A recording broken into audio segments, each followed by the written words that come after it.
কুমিল্লার লাকসাম পৌরসভার ডাকাতিয়া নদীর তীরে পশ্চিমগাঁও এলাকার এই বাড়িটি নবাব ফয়জুন্নেসা চৌধুরানীর।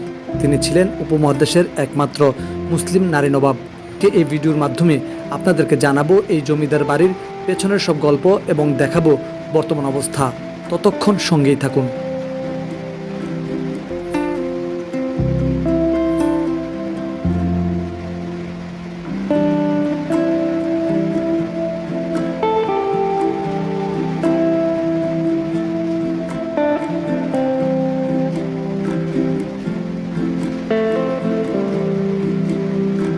ভারতবর্ষের একমাত্র মহিলা নবাব ফয়জুন্নেসা চৌধুরানী এই জমিদার বাড়িটি প্রতিষ্ঠা করেন।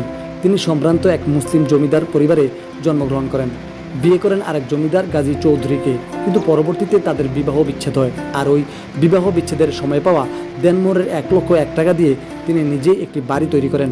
ওই সময় জমিদারির প্রশিক্ষণ নেন এবং মৃত্যুর আগ পর্যন্ত সাফল্যের সাথে জমিদারি পরিচালনা করতে থাকেন।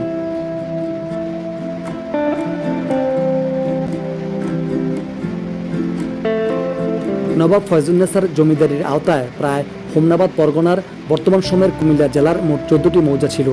14টি মৌজাতে রাজস্ব আদায়ের জন্য 14টি বৈঠকখানা ছিল।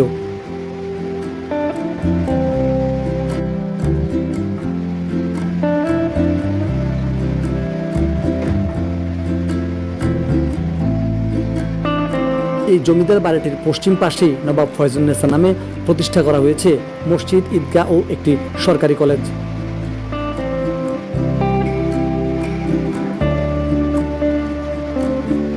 দক্ষিণ পাশেই রয়েছে ডাকাতিয়া নদী, আর এই নদীর ওপর রয়েছে একটি বাঁশের সাঁকো, যা দেখতে মনোমুগ্ধকর।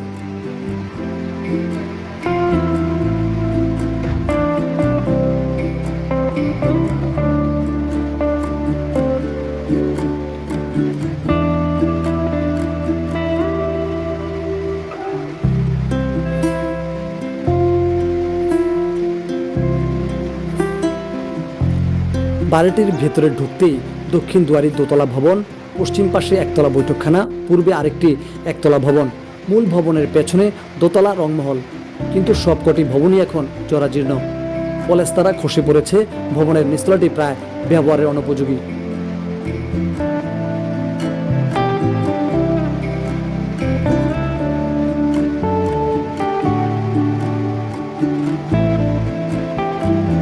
দোতলা ভবনের 11 কক্ষ বিশিষ্ট দ্বিতীয় তলার দক্ষিণ পাশে থাকেন নবাব ফয়জুন্নেসার পঞ্চম বংশধর প্রয়াত সৈয়দ আজিজুল হকের স্ত্রী রেহানা হক ও সন্তানেরা।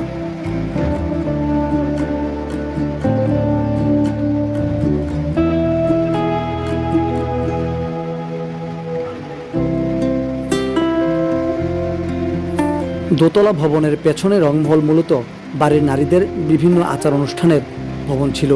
নবাব ফয়জুন্নেসা সেখানে অনুষ্ঠান উপভোগ করতেন।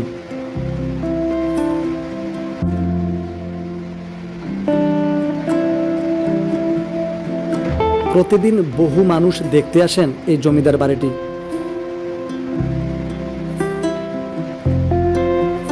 উপমহাদেশের একমাত্র নারী নবাব ফয়জুন্নেসা চৌধুরানীর স্মৃতি বিজড়িত বাড়িতে উন্মুক্ত জাদুঘর নির্মাণ ও আধুনিকায়ন করে আকর্ষণীয় পর্যটন কেন্দ্রে রূপান্তরিত করা হবে।